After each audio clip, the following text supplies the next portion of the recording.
You don't want this to be heard. Here, let me get real close. Okay. So you can hear this. All right. Okay. Step back. Gino will not hear anybody else when he doesn't want to hear the truth. I can hear your loud voice. Gino and I would go to lunch a lot, and he had said to me, I knew 1 week after she got here I didn't want to be with her. No, I never You knew you said made a that. I mistake. said she was treating me like when she came. I got here. I know that. This Well, was before you even married her, before you got married. You knew. You make it so easy for me not to like you. 90-Day Fiance. Happily Ever After has once again exploded with jaw-dropping revelations, and this time, Gino Palazzolo is right at the center of it all.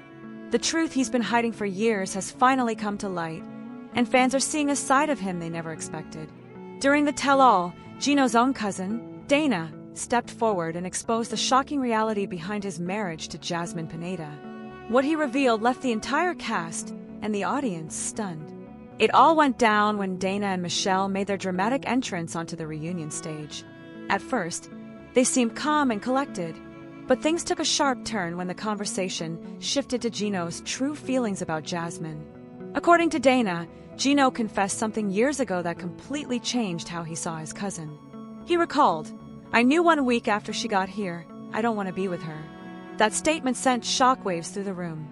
Gino immediately denied ever saying such a thing, but Dana and Michelle stood their ground. They both insisted that he had admitted his regret long before tying the knot with Jasmine, and that had gone through with the marriage anyway. Fans were floored. How could Gino claim to love Jasmine, bring her to America, and then tell his family he didn't even want to be with her? It painted a completely different picture, one where Gino might have knowingly led Jasmine on, giving her false hopes about their future together. Viewers who had once felt sorry for him began questioning everything. Did he ever really love Jasmine? Or was he just trying to save face after years of on-again, off-again chaos?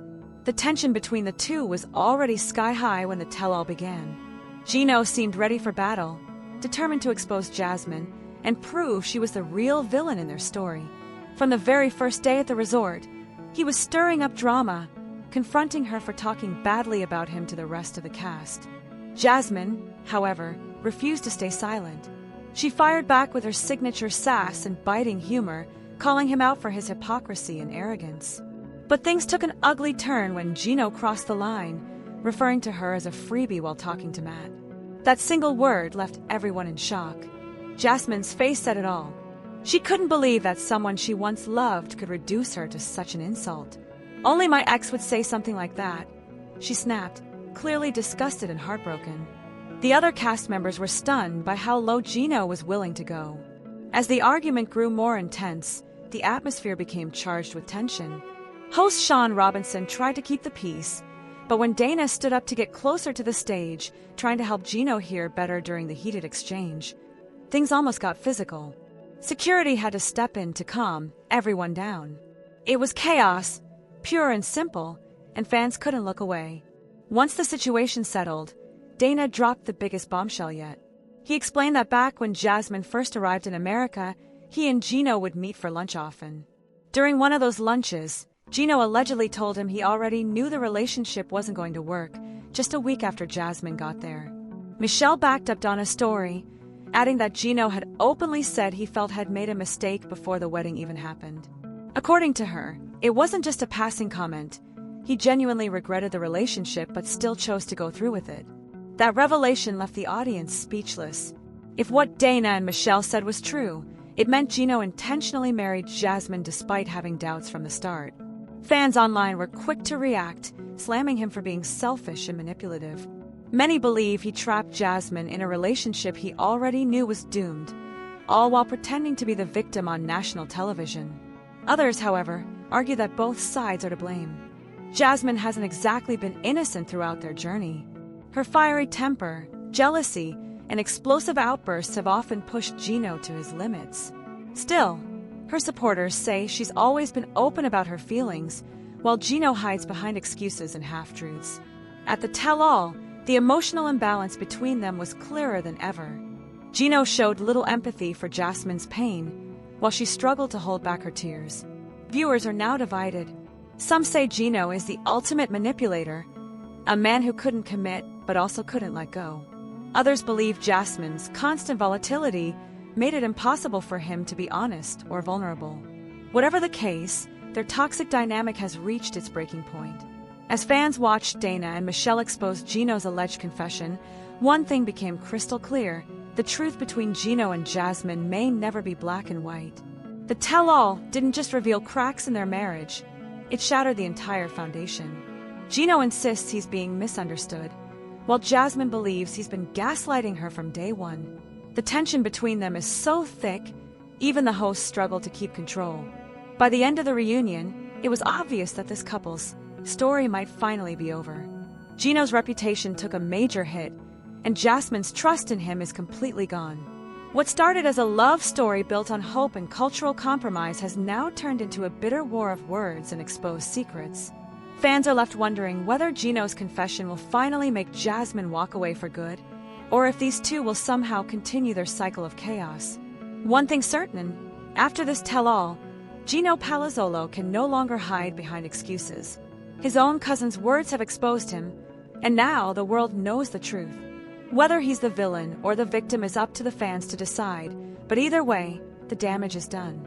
In the explosive world of 90 Day Fiance, love isn't just unpredictable, it's dangerous. Darcy, do you go through Georgie's phone? Actually, just recently. Something made me want to check his DM. And What made you want to check his I don't know, DM? I already had the phone in my hand. I was like, okay, it's my chance. And what did you find out?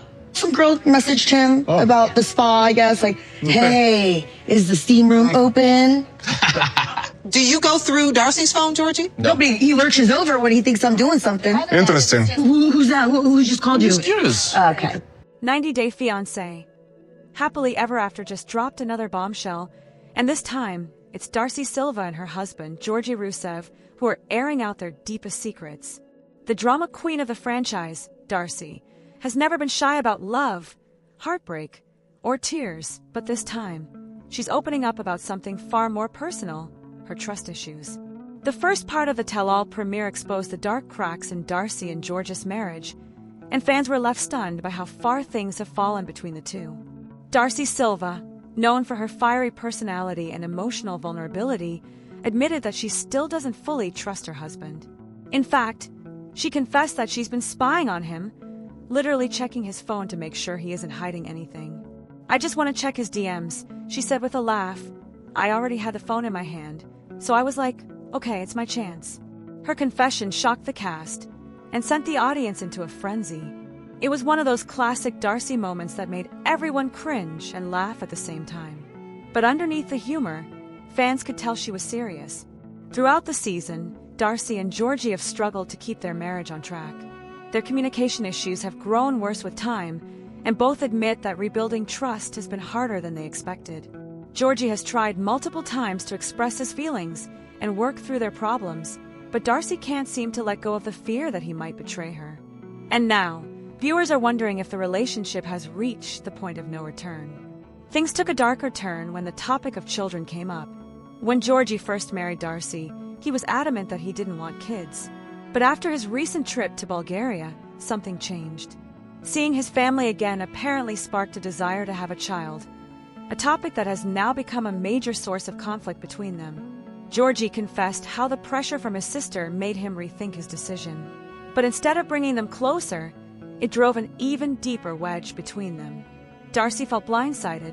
She couldn't understand how her husband could suddenly demand something she wasn't ready or able to give.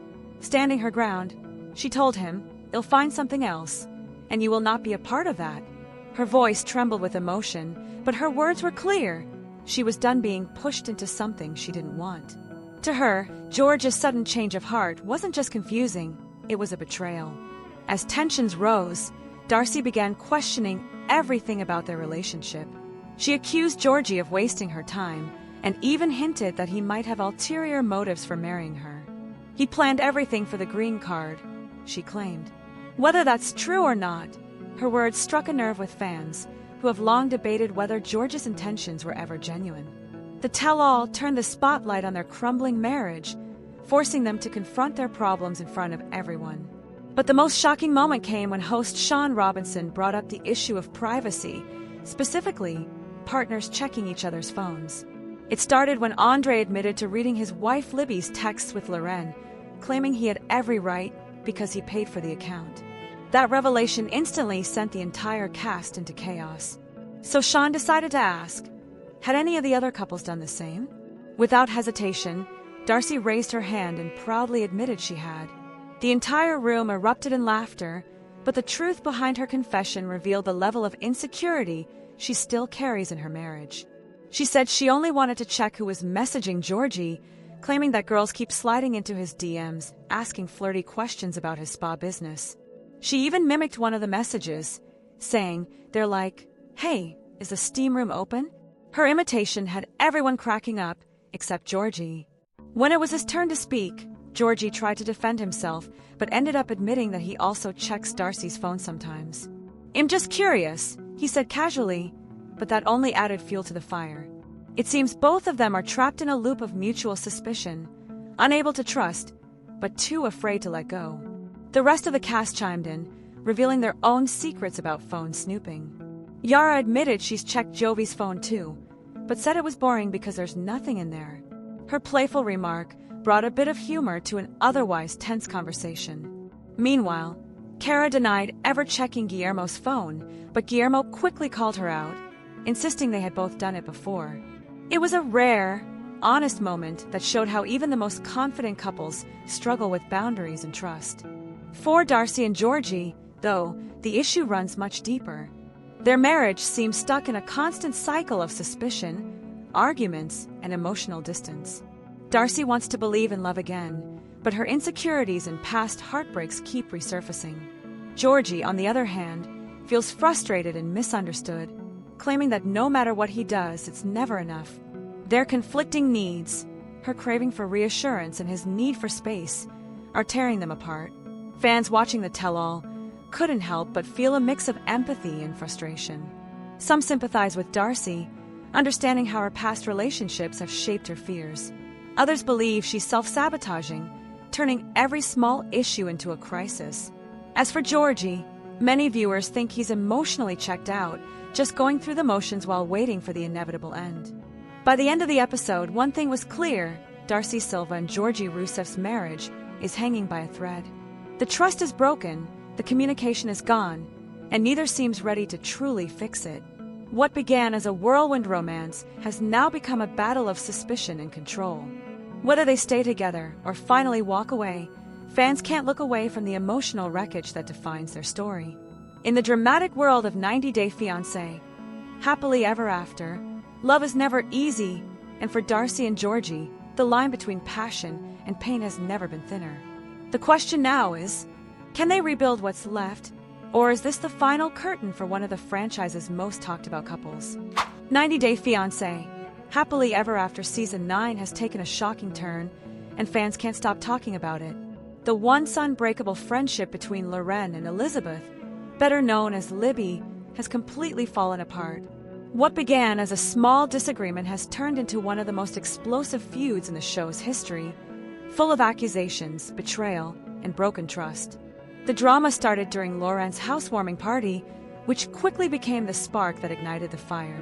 Loren got into an argument with Libby's husband, Andrei, over Moldova, and that single moment marked the beginning of their downfall. From that day on, their relationship began to crumble. The tension built up over the season, and what fans saw next was a roller coaster of emotional chaos. Loren and Libby, who once supported each other through everything, were suddenly on opposite sides. Neither wanted to admit their mistakes, and both let pride and anger take control. Things got even uglier when Libby revealed Loren's private text messages about her husband Alexei to Andrei.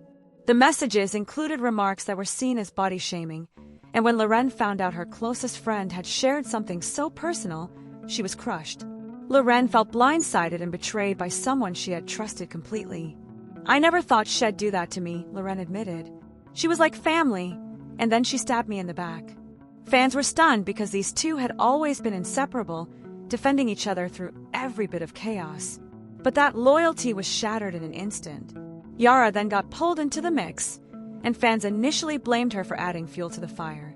She shared a sensitive detail about Andrei's family in Moldova, which stirred more confusion and conflict. Many thought Yara was instigating the feud, but the truth turned out to be quite different. It was actually Libby who twisted Loren's words and escalated the situation. During a group dinner, Libby claimed Loren mocked her looks and fashion sense. When Yara confronted Loren, she found out that wasn't true. That moment made it clear that someone was twisting the truth, and all fingers pointed back at Libby. As the tension reached new heights, TLC released the teaser for the tell-all. No Limits special, and it became obvious that things had gone from bad to catastrophic. For the first time ever, Loren and Libby's friendship wasn't just strained, it was completely destroyed. The tell-all promised to expose all the raw emotions, the lies, and the betrayals that fans hadn't seen on screen. Loren and Alexei opened up about how their friendship with Libby and Andrei had deteriorated since the last season.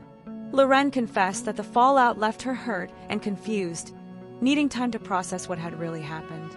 When she finally did, her emotions poured out and she didn't hold back. She called Libby hypocritical during one of their last group dinners, and everyone in the room could feel the tension explode. After that, the feud went public. Loren and Libby unfollowed each other on social media, posting vague messages about trust, loyalty, and fake friends. Fans immediately noticed, and the online buzz only grew louder when Loren sold one of the gifts Libby had given her, a silent but clear message that their friendship was officially over. But Loren wasn't done speaking out. In interviews and on social media, she accused Libby of gaslighting her, manipulating situations and twisting stories to make her look like the villain. Loren said she'd finally had enough, and that she could never trust Libby again. "I can't be friends with her anymore," she said. "The trust is gone, and once that happens, there's no going back." Fans were heartbroken to see two women who once stood by each other through every challenge now at complete odds. They had been a symbol of friendship and support amid the chaos of reality TV, but behind the scenes, jealousy, pride, and hurt feelings tore them apart. As the tell-all draws near, viewers are left wondering if either of them will apologize or if the damage is truly permanent. Loren has made it clear that she's done trying, and Libby doesn't seem willing to take responsibility for what happened. Meanwhile, their husbands, Andrei and Alexei, have also chosen sides, adding even more fuel to the conflict. Now, with Yara and Jovi caught in the crossfire, the cast seems more divided than ever. What was once a group of close-knit friends has turned into a battlefield of accusations and emotional chaos. Season 9's drama has officially become one of the most talked-about storylines in 90 Day Fiance history. Fans have taken sides, social media is full of speculation, and everyone wants to know how it all ends. Loren and Libby were once the definition of best friends, always laughing, supporting each other, and standing together through every challenge. But now, that friendship has turned to ashes. The betrayal, the secrets, and the emotional wounds run too deep. As Loren said, once the trust is broken, there's no going back. With the tell-all, no limits just around the corner, fans will finally see the truth unfold, the tears, the accusations, and maybe even a few shocking revelations. Whether there will be any closure or just more chaos remains to be seen. One thing is certain, in the world of 90 Day Fiancé, friendships can end just as dramatically as marriages, and sometimes, forever really means forever. You. Come back. What's going on? What's going on? What's going on? Being a little bitch, come on. You wanna talk about it? Or do you wanna fight? You wanna fight with me? What do you wanna do? I'm not gonna fight with you. I'm 34 years old. Battles, a little bitch. You threw a battle on me. 90 Day Fiancé. Happily Ever After has delivered yet another explosive moment, and this time, it's a full-blown war between former best friends Jovi and Andrei.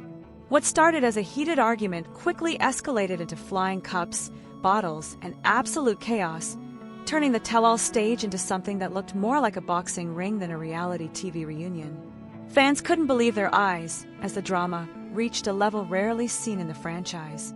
The tension between Jovi and Andrei had been simmering for some time, fueled by social media disputes and personal grudges. Jovi had blocked Andrei and his wife, Elizabeth, on social media after a series of comments between Elizabeth and Yara Zaya. In today's digital age, blocking someone online is often considered the ultimate declaration of war, and Andrei wasn't about to let it slide. But Jovi made it clear from the start that he wasn't interested in a civil conversation. "I don't want to talk to you guys," he snapped, explaining that Elizabeth's comments to Yara were rude and disrespectful. The verbal sparring quickly spiraled out of control. Jovi, visibly frustrated, called Andrei out on his behavior and reminded him of the friendship they once shared. "Why can't you just be an adult?" he shouted. "You're almost 40 years old. Grow up." He demanded that if Andrei wanted to maintain their friendship, he needed to act like it. Mature, respectful, and responsible. But Andrei wasn't backing down. In a fiery rebuttal, he accused Jovi of acting like a little girl whenever he drinks, mocking his past behavior and further escalating the situation. It wasn't long before words turned into actions. Cups and bottles began flying across the stage as the two men lost all sense of restraint. The rest of the cast watched in shock, some ducking for cover as the altercation escalated. The scene was chaotic, tense, and undeniably dramatic, a classic tell-all showdown taken to a new extreme. Amid the chaos, Guillermo stepped in to intervene. He urged both men to cool down, attempting to restore some sense of order. Jovi eventually proposed a truce, suggesting that they stop disrespecting each other and simply act normal. While the proposal didn't immediately calm Andrei, it marked a small step toward diffusing the tension, at least temporarily. The incident left viewers divided. Many took to social media to express concern over Andrei's behavior, noting that his anger issues are becoming increasingly evident. Critics argued that he needs counseling to manage his temper and prevent such explosive reactions in the future. Others focused on Jovi's role, pointing out that he also contributed to the drama by refusing to communicate and escalating the situation. The fight between Jovi and Andrei is a stark reminder that reality TV often blurs the line between entertainment and real-life conflict. The emotional intensity, personal grudges, and high stakes of these relationships make it almost inevitable that tempers will flare, but few could have anticipated this level of chaos. For fans of 90 Day Fiance, this altercation is another unforgettable moment in a season already packed with drama. The fallout from this clash is likely to affect not only Jovi and Andrei's relationship, but also the dynamics of the entire cast. The question now is whether these former friends can ever reconcile, or if their feud has reached a point of no return. As the tell-all continues to unfold, viewers can expect even more explosive confrontations, raw emotions, and shocking revelations. But one thing is certain: when Jovi and Andrei are in the same room, tempers flare, words become weapons, and anything can happen. In the unpredictable world of 90 Day Fiancé, friendships can shatter in seconds, and drama is always just one spark away from chaos. Jovi and Andrei's explosive showdown is proof that in this reality TV universe, no alliance is safe, and no fight is ever truly over. Stephanie Matto has once again stunned her 90 Day Fiancé fans, and this time, it's a revelation that left viewers absolutely speechless. Known for her outrageous ventures, from selling jars of her own farts to offering graveyard plots, Stephanie has never shied away from controversy. But her latest announcement may take the crown for the most shocking yet. She openly admitted that she is buying a baby from Mexico. Yes, you read that right. And she isn't apologetic about it. She's proud and determined to follow through. The 90 Day Fiancé star explained that her decision comes after careful thought and personal considerations. In her 20s, Stephanie explored a wide range of career paths, including becoming an egg donor. She helped couples who couldn't conceive, undergoing the IVF process nearly 5 times and earning around $50,000 in the process. She has always been transparent about doing it for financial reasons, using the money to support her education and other aspects of her life. But now, fans are left wondering, if she once helped bring babies into the world, why is she buying one herself? Stephanie revealed that the answer lies in her health. She suffers from aplastic anemia, a condition that makes pregnancy extremely risky for her body. But despite these challenges, Stephanie hasn't given up on her dream of becoming a mother. Having recently turned 35, she feels that she is mentally, emotionally, and financially ready to welcome a child into her life. After researching her options, Stephanie realized that surrogacy in the United States wasn't feasible for her. The costs were astronomical, and the process too complicated. That's when she began exploring international surrogacy. After numerous discussions with agencies, she decided that Mexico offered the best path forward. "I decided that the best step for me was to do surrogacy in Mexico," she explained. Her plan will require multiple trips to the country, with her first visit expected around February. Though the process will be expensive, Stephanie is prepared to invest in this next chapter of her life. The reality star acknowledges that her decision might seem controversial or even unethical to some, but she has firmly made up her mind. Over the past year, she has been saving and planning, determined to bring a child into her life through international surrogacy. Stephanie's candidness has left fans divided. Some admire her dedication to motherhood despite health challenges, while others are shocked by the idea of buying a baby. Regardless of opinion, Stephanie Motto is once again making headlines for pushing boundaries and defying expectations. She is ready to step into a bold, new chapter, and nothing, not even public scrutiny, will stop her from pursuing her dream of becoming a mother. In the unpredictable world of 90 Day Fiance, Stephanie continues to prove that she's unafraid to take risks, make controversial choices, and live life entirely on her own terms. Her journey into motherhood is no exception, and fans will be watching closely as this remarkable, unconventional story unfolds.